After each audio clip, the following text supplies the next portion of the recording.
अस्पताल के कॉरिडोर में घड़ी की टिक टिक साफ सुनाई दे रही थी। हर सेकंड जैसे ईशा के दिल पर चोट कर रहा था। उसकी आंखें लगातार आईसीयू के दरवाजे पर टिकी थी, जहां उसकी माँ कावेरी जिंदगी और मौत के बीच संघर्ष कर रही थी। आरव भी वहीं खड़ा था। उसके चेहरे पर चिंता साफ दिखाई दे रही थी। कुछ नहीं होगा, माँ को। आरव ने खुद को दिलासा देने की कोशिश की, लेकिन तभी आईसीयू का दरवाजा खुला। डॉक्टर बाहर आए। उनके चेहरे की गंभीरता देखकर ईशा का दिल बैठ गया। हमने पूरी कोशिश की, बस इतना सुनना था। ईशा की सांसें जैसे रुक गईं, लेकिन हम उन्हें बचा नहीं सके। दुनिया थम गई। ईशा के हाथ कांपने लगे। ऐसा नहीं हो सकता। वो फूट फूट कर रोने लगी। उसे अपनी माँ की आखिरी बातें याद आने लगी। वो बचपन, वो प्यार, वो संघर्ष, सब कुछ आंखों के सामने घूम गया। कुछ देर बाद नर्स कावेरी की आखिरी निशानी लेकर आई। एक लाल चुनरी। नर्स ने बताया, आखिरी वक्त में उन्होंने यही चुनरी आपको देने को कहा था। ईशा चुनरी को सीने से लगाकर रो पड़ी। फिर उसे माँ की आखिरी बात याद आई, मेरे जाने का दुख मत मनाना, सूरज के लौट आने की खुशी मनाना। ये शब्द उसके दिल में गूंजने लगे। इधर दूसरी तरफ शादी के मंडप में तूफान भरा था। आकाश की साजिशें सबके सामने आ चुकी थी। सूरज के अंदर वर्षों का गुस्सा जमा था। उसके हाथ में विशाल त्रिशूल था। आकाश डर से कांप रहा था।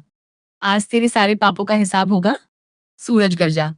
जैसे ही वह वार करने वाला था, सूरज, पूरे मंडप में एक आवाज गूंजी। सबकी नजरें मुड़ी। ईशा दौड़ती हुई आ रही थी। आंखों से आंसू बह रहे थे। चेहरा दर्द से भरा हुआ था।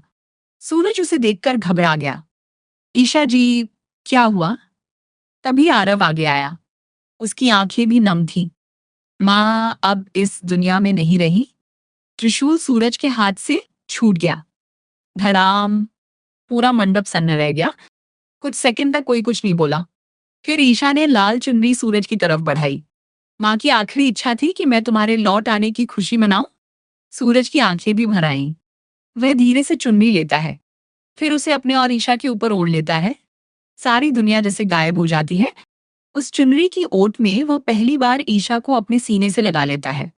दो टूटे हुए दिल, एक दर्द, एक प्रेम और एक नया आराम। पूरा परिवार भावुक हो जाता है। ताई माँ रोने लगती है। अरविंद जी की आंखें भर जाती हैं। ये सिर्फ मिलन नहीं था, ये कावेरी की आखिरी जीत थी। उसी समय पुलिस कमिश्नर पहुंचते हैं। आकाश को हथकड़ी पहनाई जाती है। वो चीखता रहता है, मैं वापस आऊंगा। लेकिन इस बार कोई उसकी बात नहीं सुनता। उसे जेल ले जाया जाता है और पहली बार वर्षों बाद सूरज और ईशा की जिंदगी में शांति उतरती दिखाई देती है। लेकिन उन्हें नहीं पता था, ये कहानी अभी खत्म नहीं हुई थी। ये तो सिर्फ एक नए अध्याय की शुरुआत थी। कावेरी की अंतिम विदाई के कुछ दिनों बाद गुलाब हवेली में एक नया सवेरा हुआ। घर फूलों से सजा हुआ था। दियों की रोशनी हर कोने को चमका रही थी। ताई माँ आरती की थाल लेकर दरवाजे पर खड़ी थी। आज ईशा पहली बार इस घर की बहू बनकर प्रवेश करने वाली थी। उसके साथ महिका भी थी। सूरज उसके पास खड़ा था। इस बार दोनों के बीच कोई दूरी नहीं थी। ताई माँ मुस्कुराई। आओ बहू। ईशा की आंखें भर आई। उसे याद आया, कुछ समय पहले यही घर उसे अपनाने से इनकार कर रहा था। आज वही घर उसे खुले दिल से अपना रहा था। उसने कलश को पैर से हल्के से छुआ। चावल बिखर गए। नई शुरुआत का संकेत। फिर उसने चौखट पार की। पूरे घर में तालियां गूंज उठी। आरव ने मजाक किया, अब हवेली में राजबहू का चलेगा। सब हंस पड़े। लेकिन इस खुशी के बीच एक खालीपन भी था। कावेरी की कमी। दोपहर में ईशा अपने कमरे में अकेली बैठी थी। सामने माँ की तस्वीर रखी थी। वह चुपचाप उसे देख रही थी। आंखों से आंसू बह निकले। तभी पीछे से सूरज आया। उसने धीरे से उसके आंसू पोंछे। ईशा जी। ईशा ने उसकी तरफ देखा। आज से आपके सारे आंसू मेरे हैं। ईशा कुछ नहीं बोली, सिर्फ मुस्कुरा दी। और उसी पल दोनों की आंखें एक दूसरे में खो गईं। लेकिन बाहर दरवाजे के पीछे 3 जासूस मौजूद थे। बंटी, आरव और अरविंद जी। तीनों चोरी छिपे झांक रहे थे। बंटी फुसफुसाया, भैया को देखो, अभी तक ठीक से प्रपोज भी नहीं किया। आरव हंस पड़ा। इतना बड़ा प्रेमी और इतनी शर्म। तभी टाइम माँ भी वहां पहुंच गई। क्या चल रहा है यहाँ? कुछ सेकंड बाद पूरा परिवार मिशन प्रपोजल पर जुट चुका था। शाम तक सभी ने सूरज को घेर लिया। आज ही बोलना पड़ेगा। गुलाब लेकर जाना, घुटनों पर बैठना, ना मत सुनना। सूरज घबरा गया। इतना सब? ताइमा बोली। "ओ, हमारी बहू ने बहुत इंतजार किया है।" आखिरकार सूरज मान गया। उसे नहीं पता था कि उसकी जिंदगी का सबसे खूबसूरत शाम उसका इंतजार कर रही थी। शाम ढल रही थी। गुलाब हवेली का गार्डन रोशनी से जगमगा रहा था। फूलों की खुशबू हवा में घुली हुई थी। ईशा वहां पहुंची तो हैरान रह गई। हर तरफ सजावट थी, मोमबत्तियां जल रही थीं और बीच में सूरज खड़ा था। उसके हाथ में लाल गुलाब था। ईशा मुस्कुरा दी। ये सब क्या है? सूरज के हाथ कांप रहे थे। पूरे परिवार की ट्रेनिंग याद आ रही थी। वह धीरे धीरे आगे बढ़ा, फिर अचानक घुटनों के बल बैठ गया। ईशा की आंखें फैल गईं। ईशा जी, उसकी आवाज भावनाओं से भर गई। आपने मेरे लिए बहुत कुछ सहा है। मुझे स्वीकार किया जब मैं खुद को स्वीकार नहीं कर पा रहा था। मेरा साथ दिया जब पूरी दुनिया खिलाफ थी। क्या आप अपनी पूरी जिंदगी इस सूरज को देना चाहेंगी? ईशा की आंखों से आंसू बह निकले। उसे लगा जैसे उसका सपना सच हो गया। उसने मुस्कुराते हुए गुलाब ले लिया और सिर हिलाकर हाँ कह दिया। सूरज की खुशी का ठिकाना नहीं रहा। लेकिन तभी ताली, फिर दूसरी, फिर तीसरी। दोनों चौंक गए। झाड़ियों के पीछे से पूरा परिवार निकल आया। बंटी सबसे आगे था। मिशन सफल। सब हंस पड़े। ईशा शर्म से लाल हो गई।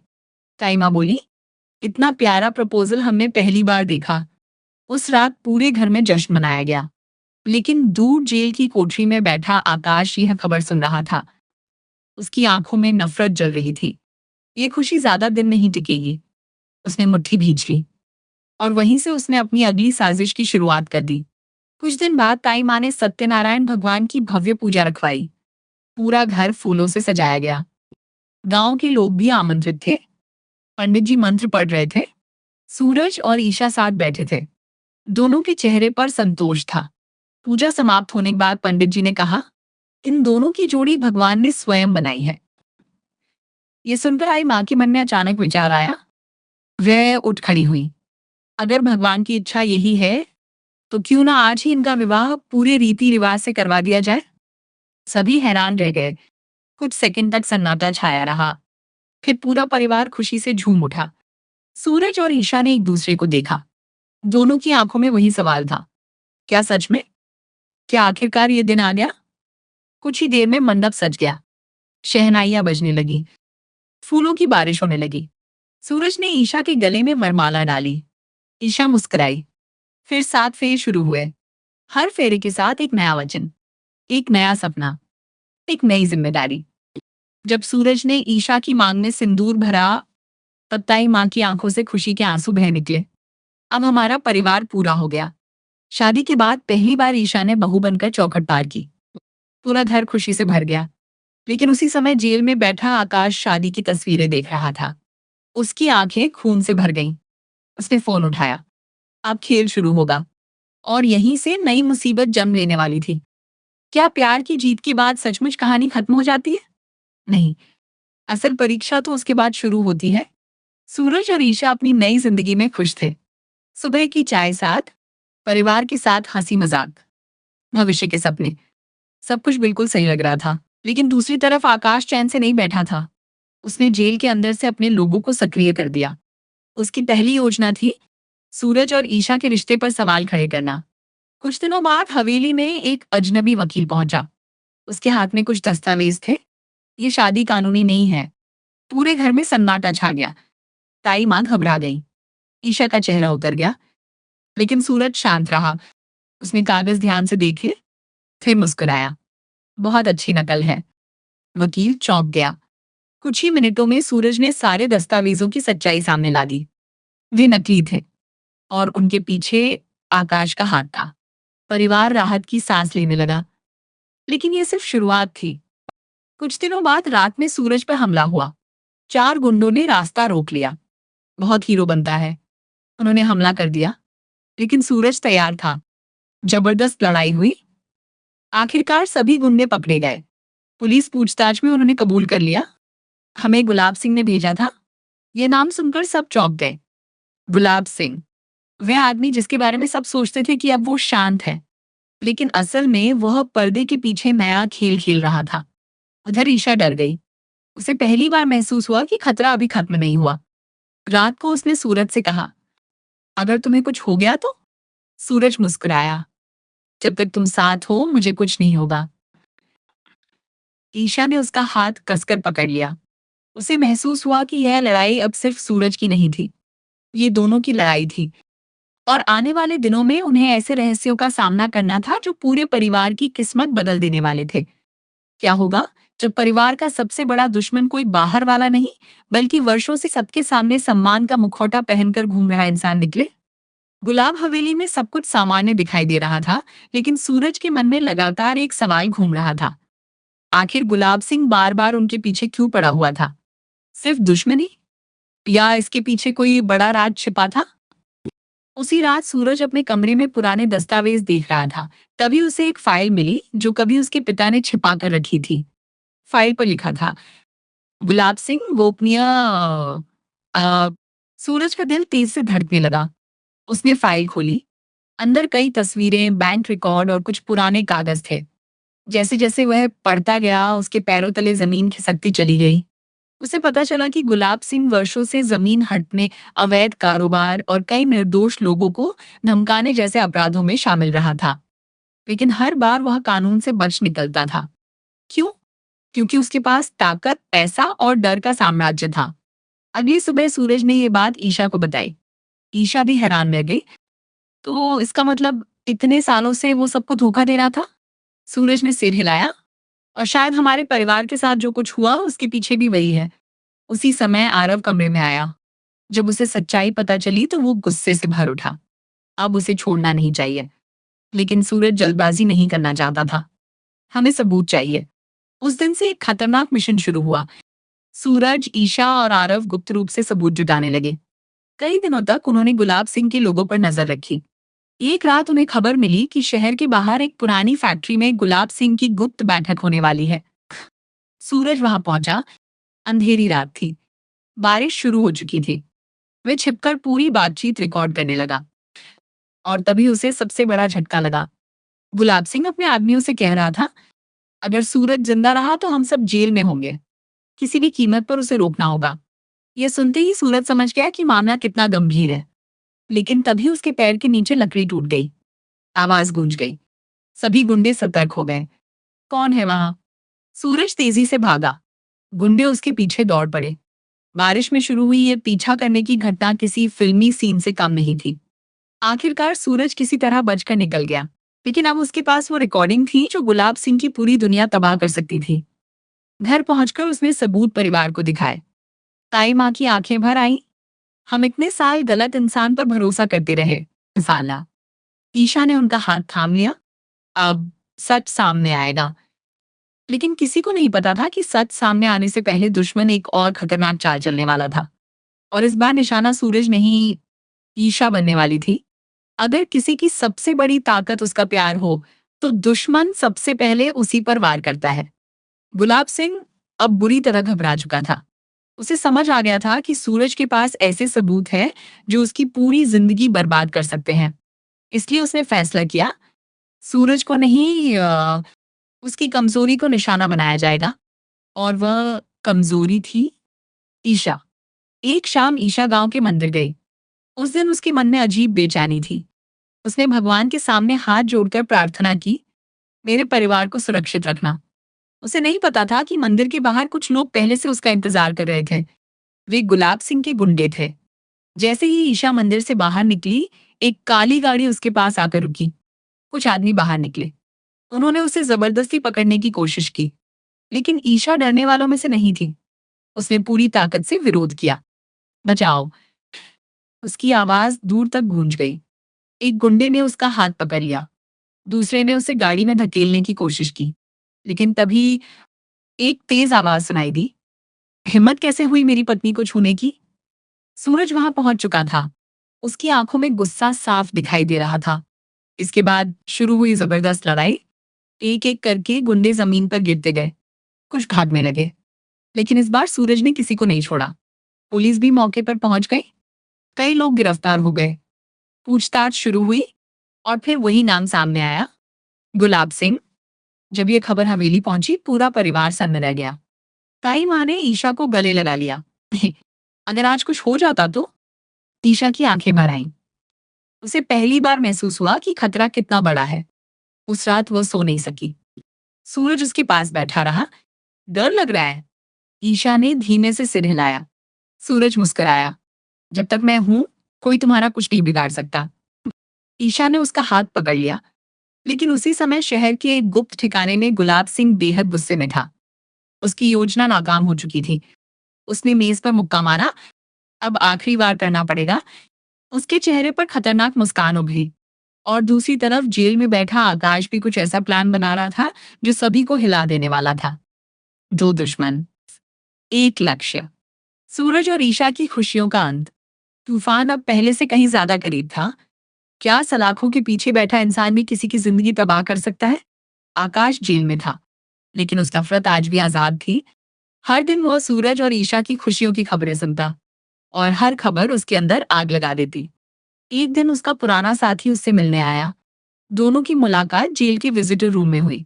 आकाश ने धीमी आवाज में कहा, खेल अभी खत्म नहीं हुआ। उसके चेहरे पर एक डरावनी मुस्कान थी। उधर हवेली में पहली बार लंबे समय बाद खुशियां लौट रही थीं। गुलाब सिंह के खिलाफ सबूत मजबूत हो रहे थे। परिवार फिर से सामान्य जिंदगी जीने की कोशिश कर रहा था। इसी बीच ताई माँ ने पूरे परिवार के लिए एक विशेष हवन का आयोजन करवाया। उनका मानना था कि घर पर लगी बुरी नजर को हटाना जरूरी है। हवन के दौरान पंडित जी ने एक बात कही, इस परिवार पर भगवान की कृपा है, लेकिन कोई छाया अभी भी इनका पीछा कर रही है। सबने इसे सामान्य बात समझा। लेकिन उसी शाम एक अनजान नंबर से ईशा के फोन पर कॉल आया। फोन उठाते ही सामने से आवाज आई, अगर अपने परिवार को बचाना चाहती हो तो सूरज को गुलाब सिंह के मामले से दूर रहने को कहो। फोन कट गया। ईशा घबरा गई। उसने तुरंत ये बात सूरज को बताई। सूरज ने नंबर ट्रेस करवाया, और जो जानकारी मिली उसने सभी को चौंका दिया। कॉल सीधे उस नेटवर्क से आया था जो आकाश के लोग से जुड़ा हुआ था। मतलब अ, आकाश जेल के अंदर से भी साजिशें चला रहा था। उधर आकाश की नई योजना तैयार हो चुकी थी।